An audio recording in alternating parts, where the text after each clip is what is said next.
This episode is brought to you by Vital Farms. Isn't it bullshit to have to question where your food comes from? At Vital Farms, you can trace your pasture-raised eggs all the way back to the source, the pasture. On the side of each pasture-raised carton of eggs, you'll find the name of the farm where your eggs were laid. And when you look the farm up on their website, you'll get a peek at all the sunshine, fresh air, and open space the hens enjoy. Learn more and find out where to buy them at vitalfarms.com. Vital Farms, keeping it bullshit free. This episode is brought to you by Shopify. That's the sound of switching your business to Shopify, the global commerce platform that supercharges your selling. Harness the best converting checkout and same intuitive features, trusted apps, and powerful analytics used by the world's leading brands. Stop leaving sales on the table. Discover why millions trust Shopify to build, grow, and run their business. Sign up today for your $1 per month trial period at shopify.com/tech23. This episode is brought to you by Kia's first 3-row all-electric SUV, the Kia EV9, with available all-wheel drive and seating for up to 7 adults, with a 0 to 60 speed that thrills you 1 minute and available reclining lounge seats that unwind you the next. Visit kia.com/EV9 to learn more. Ask your Kia dealer for availability. No system, no matter how advanced, can compensate for all driver error and or driving conditions. Always drive safely.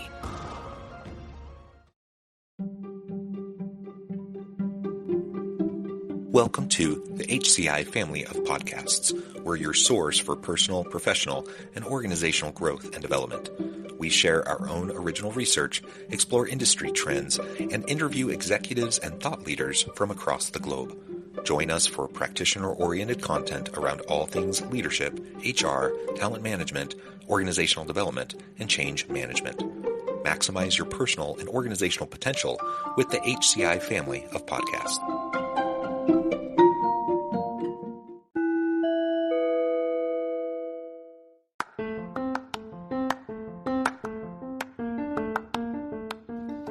Welcome to the podcast.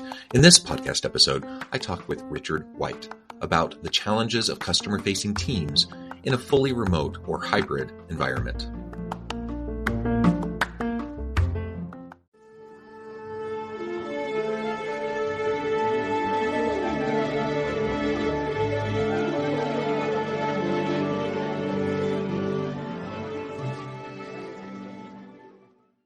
Richard White, welcome to the conversation today.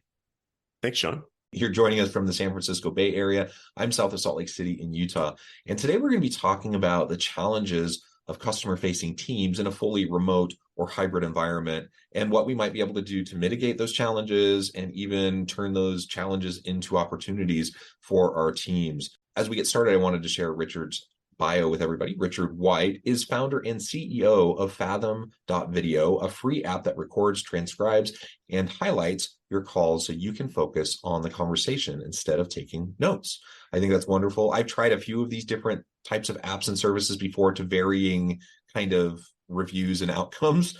So I'm thrilled to have a chance to talk with you more about really just the background behind that as a tool, but also more broadly, like I said, to talk about these challenges that customer-facing teams are facing in the modern world of work. Richard, anything you would like to highlight by way of your background or personal context before we dive on in?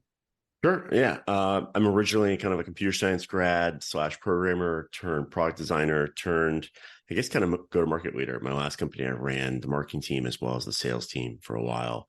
And that's where, I think a lot of what we're doing here at Fathom is the intersection of good design applied to the challenges of people running, like I said, customer-facing teams. I don't think you have a lot of engineers running sales teams. Sometimes to good effect, and sometimes to bad effect on my part when I was doing that. But it was a real eye-opening experience and really there was a lot of insights there that led to what we're doing here at Fathom. So why don't you talk just a little bit more about the kind of the origins of Fathom? Because I'm always fascinated by that. And then we can get more into the broader topic. Sure. Yeah, we started the company 3 years ago, but really this Fathom started about almost 4 years ago, actually right before the pandemic. I found myself working at my last startup, talking to a lot of customers. I was actually talking to tons of customers. I think I did first 6 weeks of 2020, I think I did 100 or 200 Zoom calls with customers. I was doing research for a new product. And two things really stood out to me. One was, gosh, I really hate taking notes and talking to someone, right? Mm. You're on the phone with them. You can't get them back on the phone. You got 20 minutes, you got 30 minutes. You're trying to learn as much as you can in that short period of time, but you're also trying to make sure you don't miss a thing they say, right? So you're like trying to sequence your questions and get to the root causes and stuff like that, hurriedly typing things out. And what I kind of found was two things. One is, I think I'm a pretty good note taker. I would be really diligent on the call. I'd block out 10 minutes after the call to like clean up those notes and make them make sense. But two things I found. One was 3 weeks later, I would look at some of my notes and be like, I don't remember who this was and like what we talked about and the important nuance. And probably the more frustrating part is, the whole point of me talking to all these people was to inform a strategy and present this back to the team. Hey, I talked to these people. Here's what we've learned. And what I found was when you take a bunch of notes and synthesize them down to, here's 3 bullet points or here's 3 takeaways, it lost a lot of the like human emotion that made it credible and authentic. And I presented my team like I had these huge insights. I talked to these 10 customers. Oh my gosh, we learned A, B, and C, and people were just like, okay, right? It was like really fell flat, and I was like, wait, what am I missing here? These were amazing conversations, and so we actually did a quick little prototype where I was like, you know what? I'm just going to record these conversations, but instead of like sharing with you 3 hours of content, because no one wants to watch other people's calls, I'm just going to make my own like highlight reel. Like pull out 30-second vignettes from each call that I think are really impactful. I'm going to share that with the team instead at the next kind of like update. And I did that, and the response was so much different, right? It was people were leaning in, people were asking follow-up questions, like, because it's just so much more credible than me just saying there's a few bullet points. And so that was really the start of this idea around Fathom, which is really anyone. I mean, there's been some tooling in the past for these kind of like call recording software, but they were always just really focused at like really high-end sales teams for the most part, or they were really focused on giving you a transcript. And I was going to say, like, I think, really anyone who's on video conferencing meetings has this challenge of taking notes, or if you're a manager, you're someone who's trying to understand the notes, right? When I ran my sales team 2-3 years ago, my biggest challenge was, I was constantly trying to get the team to take good notes. Like, hey, this is too detailed. Hey, this is not detailed enough. But like my own notes, even the best notes, I go back and read them, and I'd always be asked this question. Yeah, but what did that person actually say? How did that pricing discussion actually go? When they describe this problem that they're facing, like what's the nuance of what they said? And so I think we saw from multiple directions, from the direction of someone that's on the call, there's like a huge productivity gain you can unlock by just having some other tool backing you up. So you don't worry about missing a point. You just can have a conversation and know, there's some really great insight I get from talking to John. I can go grab that clip. I can rewatch it, can share it with my boss. And as a manager, you have the also problem, which is you're expected to be omnipotent about what's happening on all your team's meetings, right? You're expected to be there, whether it's internal or especially if it's external, and you don't have time to listen to all this stuff. Nor do you have anyone, I think, if you had enough time, no one has the like fortitude to listen to hours and hours of people doing calls. One of the interesting stats we find, only about 15% of a video call ever gets highlighted, right? And so that makes sense. It's like 85% of these meetings are kind of what you expect, kind of rote. It's like 15% of them are actually the really interesting parts that someone else needs to see. And so really we're like, let's go build a tool that helps the ICs on the call be more productive, less stressed, and helps the managers find out about that 15% of the call they should be listening to, so that they always can present themselves as omnipotent as possible. Yeah, well, that's really cool. And like I said, I've tried some of these before, like the AI note takers, or whatever. And you have the transcripts, like in Zoom, they'll auto-generate transcripts. And what I found is it's fine. It's marginally helpful, but it hasn't necessarily moved the needle. And so what you're describing seems to be a bit different than some of those other tools. Yeah, I mean, there's 3 big differences between us and I think a lot of the tools that came before this.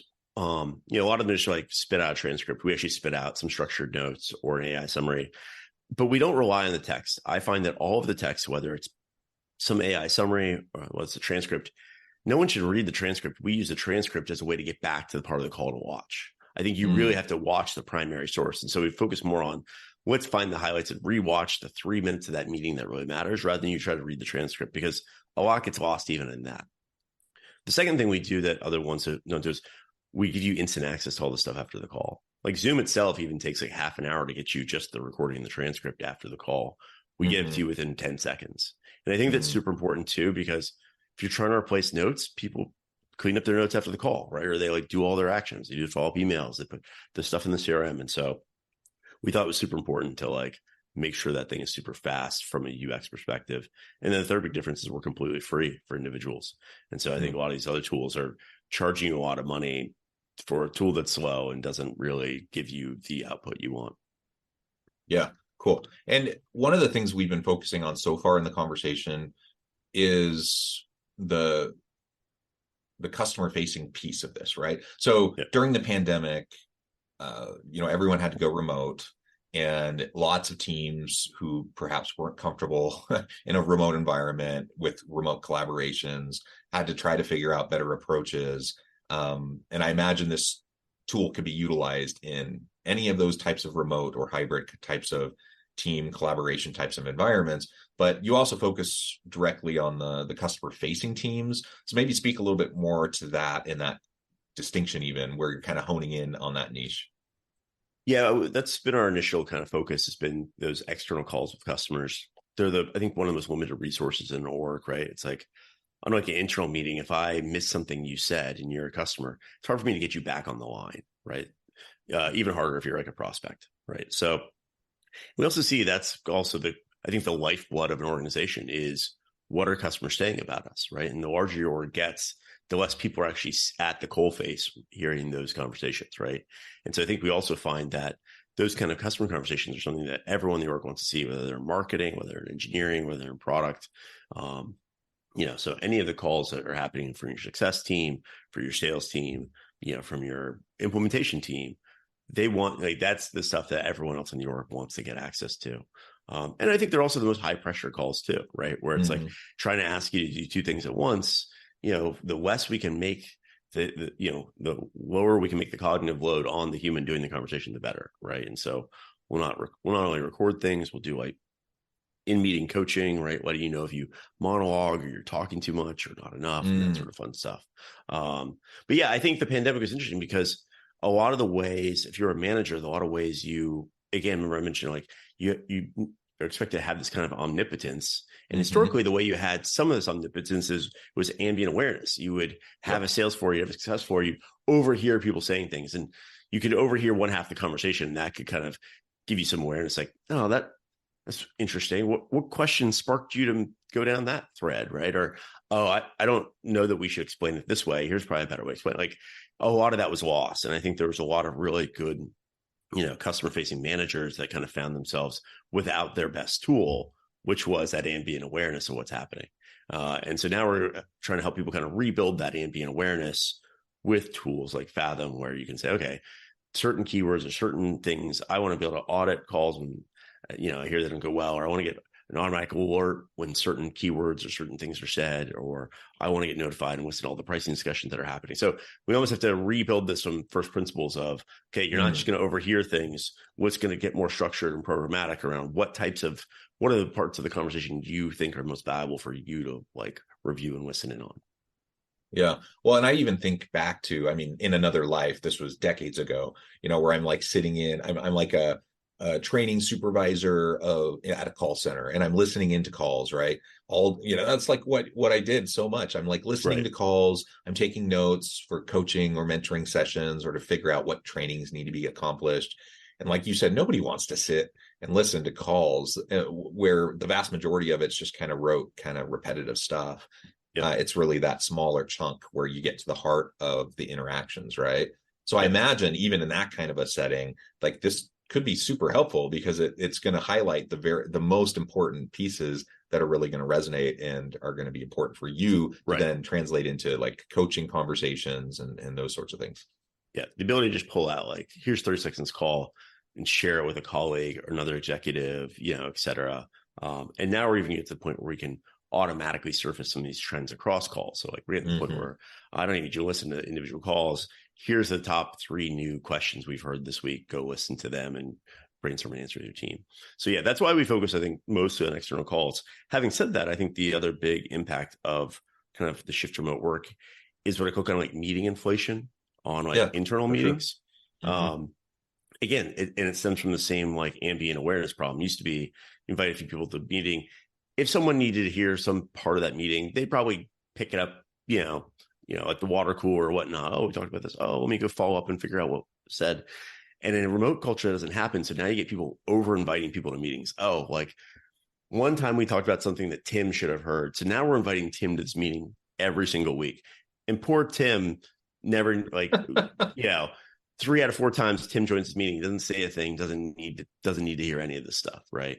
And so that's the kind of the next step we're looking at is we've got a bunch of pilots where we're enabling these larger orgs where we say, look, you're going to record this meeting. We're going to send a summary to everyone that attends, or even the folks that don't attend, right? Anyone who's invited. And so we're going to give people the permission to not join that meeting. Instead, watch the meeting recap, at 1.5x speed, or wait for someone to tell them like, hey, Tim, there was a 5-minute segment you really should hear, right? Oh, great. We can make the decision after the meeting now, not have to preemptively before the meeting invite Tim and add an extra hour of non-productive time to his day. So I think both these things stem from, it's just hard to create ambient awareness in a remote environment. And so we have to kind of rebuild a lot of our collaboration process.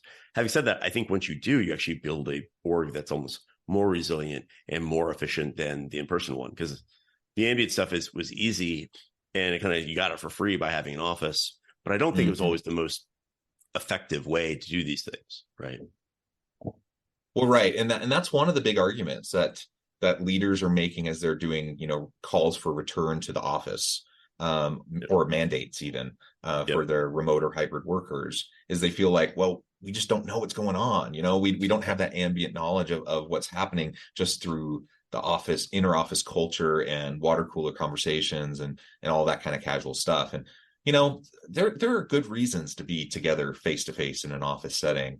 So I don't want to downplay that. And there could be good strategic reasons for it.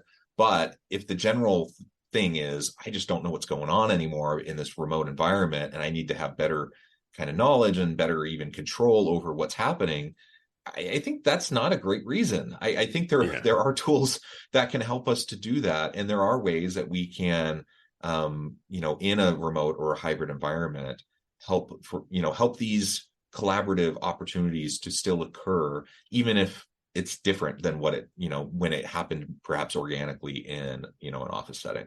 So I think tools like this, really can play a huge role as we move forward, as we wrestle with and navigate this, face-to-face versus remote or hybrid kind of a context for organizations, and as leaders navigate that too. I mean, as all of these back to office mandates are happening in various organizations, you see the strain in the tension with workers who become accustomed to the flexibility of working in at least a hybrid, if not a remote kind of an environment, and really hesitating, and you see lots of people just choosing to leave because they don't want to go back to that face-to-face environment.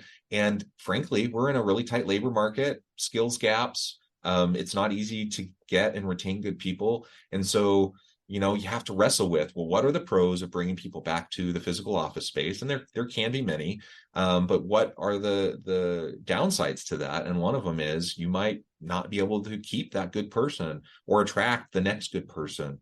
And so, again, using tools like this to allow you to engage with and monitor, I say monitor in a healthy way, like to just that understanding of what's happening, to be able to have that understanding, using tools like this, I think is going to be really important moving forward.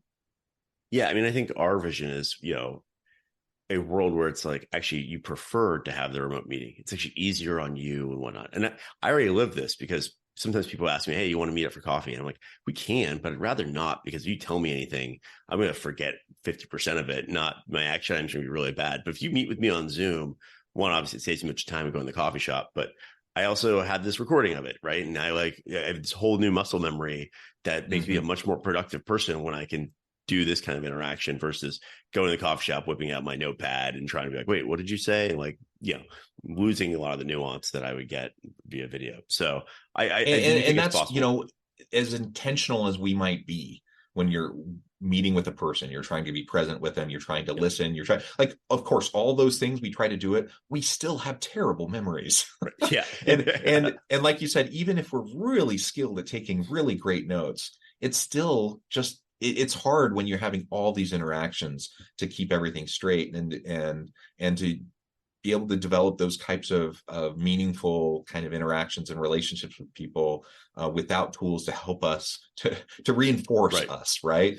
I feel like I'm a fairly intelligent person, but man, I talk with a lot of people and I'm just not going to remember it all. Right.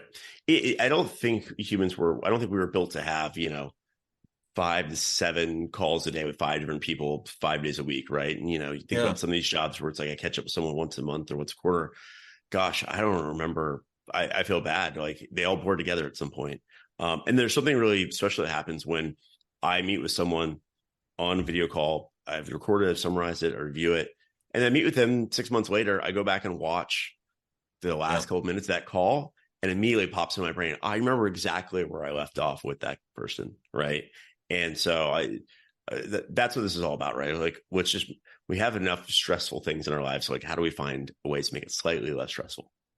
Well, and I love what you mentioned a few minutes ago too, just about meeting fatigue and like having so many pointless meetings.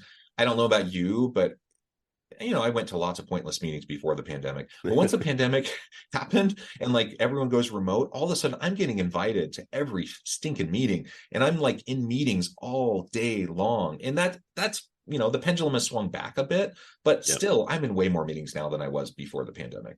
And a lot of them I'm like, do I really need to be here? And if I'm thinking that, I'm sure everyone else is thinking that too. And so the reality is these types of tools can also be heavily utilized to make sure that's not happening, because you can get someone caught up very quickly. They don't have to attend the entire meeting, but they can get that little nugget, the important piece, and then run with it. How much more effective and efficient is that? How much, in terms of just opportunity cost, in terms of time wasting, how much can organizations save from a productivity and an efficiency kind of perspective, let alone like just like the soul sucking aspect of like sitting through meetings that demotivates people, and then they're not going to be doing great work. I mean, it seems like just a no-brainer if we can figure out how to utilize these tools for that kind of an approach as well. Yeah, it can not only be helpful for disseminating information from these meetings so you have less people attend, it also help you figure out who doesn't need to be there, right? We'll track who talks, and you can be like, look, over the last 3 meetings, like I said, Tim's talked only 2% of the time. So maybe Tim doesn't need to be in this meeting, right? I used to have a rule at my last company. I think Amazon's an interesting culture around this as well, but my rule is like meetings are for discussion, not content delivery.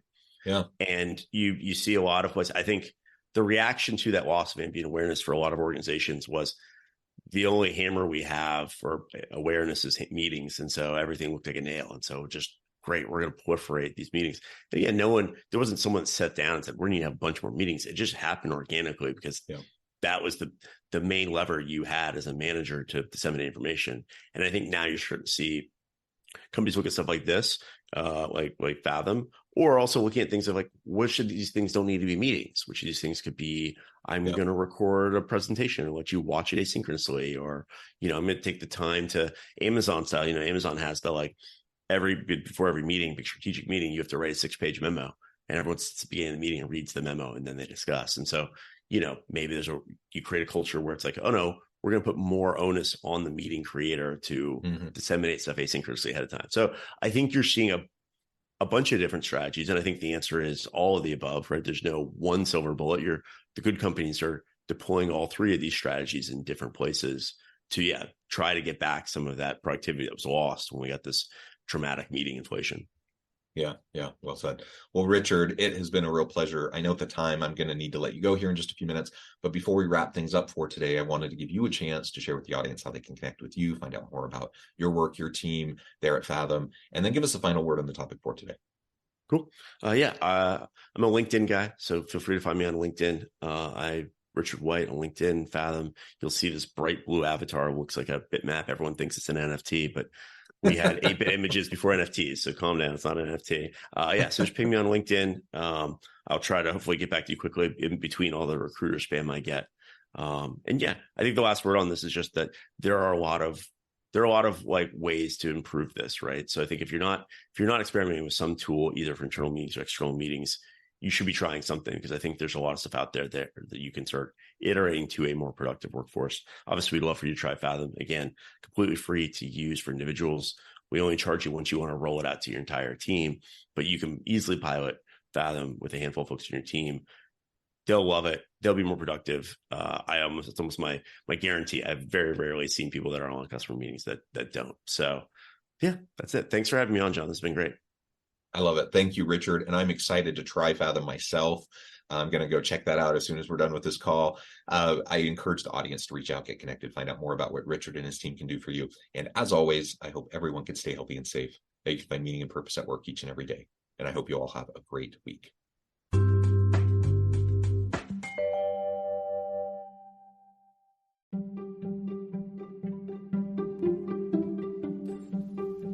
Thanks for joining us for this episode of the podcast. We hope you stay healthy and safe, and please join us again soon.